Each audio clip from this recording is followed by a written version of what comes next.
Hello, ladies and gentlemen, and welcome to a brand new episode of Saturday Morning Fever, the show where we look at the good, the bad, and the what the did I just see of Saturday morning cartoon shows. Now, recently I made a bit of a colorful trailer reaction to Reboot the Guardian Code, and a lot of you guys are probably new subscribers from that. It's probably one of the highest reviewed and the most viewed video I've ever created on YouTube, and for that I am very thankful.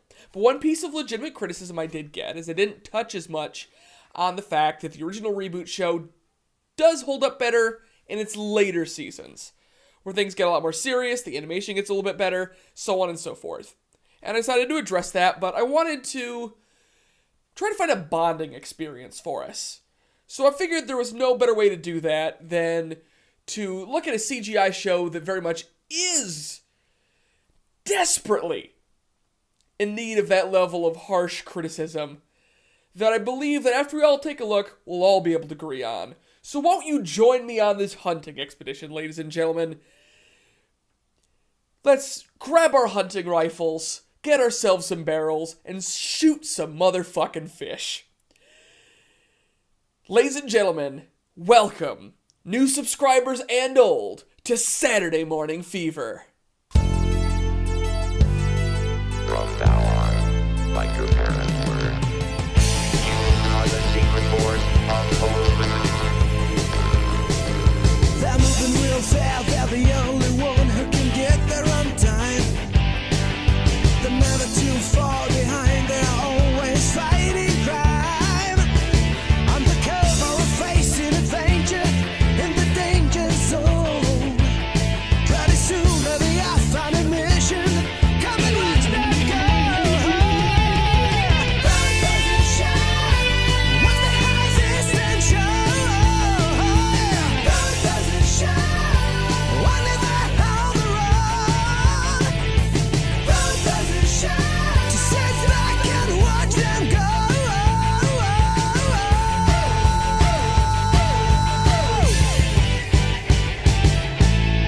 One of my favorite podcasts is Jim Sterling's Spin-Off Doctors. On the show, they review movies based off of video games, and by that nature, they encounter a fair bit of highly dated CGI. Because of this, co-host Conrad Zimmerman created a test known as the Spawn Standard. This means that any dated CGI must be at bare minimum as good as the CGI monstrosity that was the movie Spawn. In particular, this. Now, unfortunately for television, you'd have to find an even lower standard. I mean, I don't even know if saying, like, the Reboot standard would be fair. I mean, I've debated maybe going with the Beast Wars standard, but I'm sure there's probably legions of Beast Wars fans out there that are gonna get mad at me if I pick that too. But what I can say is one show that would fail all of those standards easily is Cubix Robots for Everyone, a show that in my mind should be viewed by fucking no one.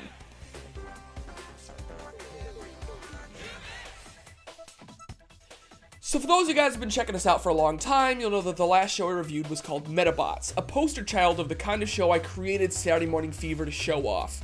A unique show with a memorable set of characters and a lot of fun stuff to talk about, but usually lost inevitably to time, oversaturation of the medium, or likely a little bit of both. Cubix is just like Metabots, just worse in every possible way. So the premise of both shows are pretty similar. It's a world where the hip new thing for kids to do is to have their own pet sentient robot. In fact, most jobs in the real world are being taken over by robots. Not in the way that we talk about them today, but like literally just taken over by robots. While I had minor criticisms of Metabots animation, I think for a tightly edited, fast-paced mech show, it was probably the right decision to go with. For some reason, people go on this bandwagon that all of a sudden all shows about robots had to be CGI after Reboot came out. I understand being excited about new technology, but it's not like we didn't have decades of robot shows and anime that were done in 2D that were perfectly fine, if not instant classics. But to be fair to Cubix, let's check out the animation for ourselves.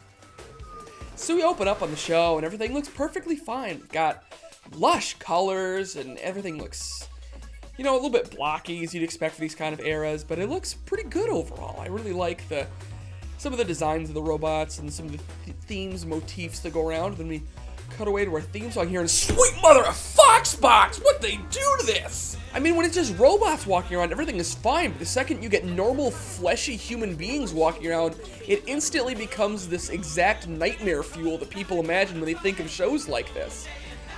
I mean, normally I would just chalk it up to Uncanny Valley, but like, that'd be an insult to valleys.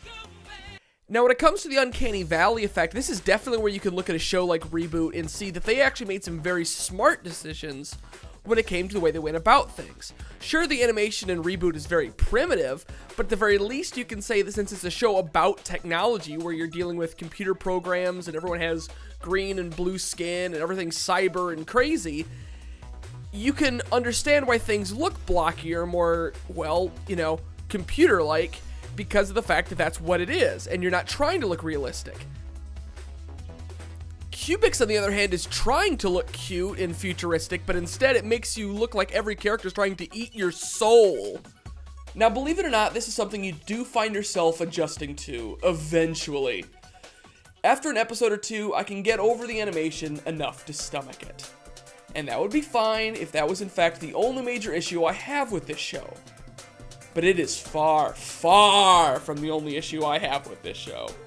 As much as the visual elements of the show are a complete eyesore, I can't say that the audio portion holds up much better.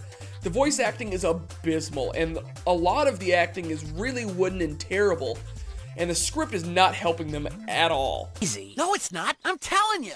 This monster won't stop to burp till there's not a single robot left in Bubbletown. Mom, give it up. I should have known your theory would involve food. Well, what's wrong with that? Hold on. Who would want all those robots? Yeah. I have an idea. There's just no emotion to it. It's kind of robotic.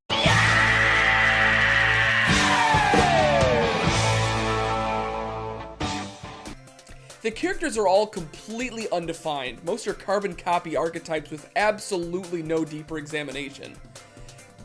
At least there weren't in the first few episodes that I could stomach watching this, because that's all I could manage.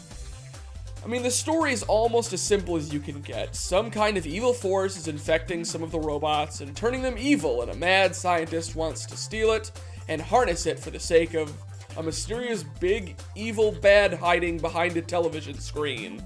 Cubix is the super special robot that only the protagonist can fix and bring back to life, literally because friendship. His design is literally a bunch of random colored cubes that take themselves apart and put themselves back together to create different devices as needed. It's like a toy creator's wet dream. Admittedly, the versatility is clever, but Cubix's design is so completely different than any other robot in the show that it comes off far too obvious, like protagonist syndrome. I mean, on top of that, it's just blocks. It's like Knack, but worse. Somehow. Exact music on shows like this is something you don't usually remember from when you were a kid. And trust me, going back and listening to the music of Cubix makes me wish that I never thought of trying to re-explore the show ever again. To begin with, Cubix has one of the worst theme songs of any cartoon I have ever heard. Ever. I mean, this theme song is on crack. There is just so much going on. It's fucking insane. The theme has no consistency of tone whatsoever, and the song backing all of it is just really off-putting. And then the show proper is filled with music that can only be described as the kind of music you get when even Crush 40 is beyond your budget. And that's not a diss on Crush 40. I freaking love Crush 40 and all of their stupid Sonic the Hedgehog butt rock they do. But this is something else. Something far, far more insidious. It's just so cheesy, schmaltzy, friendship is magic, cornball bullcrap. I can't even stand to listen to it. And I love schmeatsy cornball friendship is magic bullcrap. But this, like, I had scenes in this show I legitimately skipped because I couldn't stand listening to the song. That's how bad it was. There I was, on top of the world. Well, I felt that way anyway. You can't blame me and Cubix for taking our time coming back down to Earth. When we got there, my dad wasn't going to let me keep him. Well, at least nobody can take away a memory. And I'll have this one forever. Shows like Cubix are the reason I created Saturday Morning Fever, and also the kind of episodes I dread having to make. Because my main thesis behind Saturday Morning Fever is the idea that you can make something great out of anything. That anything can be a great Saturday morning cartoon show, and that there is just mountains of amazing shows that are just buried out there that people have never heard of, or that people really should re-explore again, because there's so much hiding underneath the surface that if you can get over, some cheesy dialogue, or some over-the-top acting, or some dated CGI or those kind of things, you'll find amazing shows that you may have passed up. But Cubix is not one of those shows. Cubix is bad. Cubix is very, very bad. And I think that Cubix still deserved what I gave it. This honest, unabashed critique to really give it a fair shot and see if it really can hold up. Unfortunately, they probably would have been better to leave this one in the scrapyard.